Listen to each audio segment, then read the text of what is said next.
I'm Yassine and I'm from the G-Force, and I'm going to be making roti chips. Set the oven to a fan force 180 degrees Celsius. Take the roti out and cut them into chips.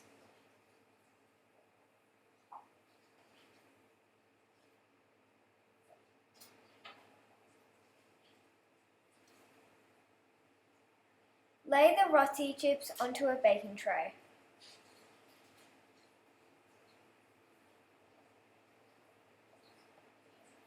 Drizzle or spray with oil. Put them into the oven for 20 minutes. 20 minutes later, take them out of the oven. And now you can pack your tasty Tuesday recess.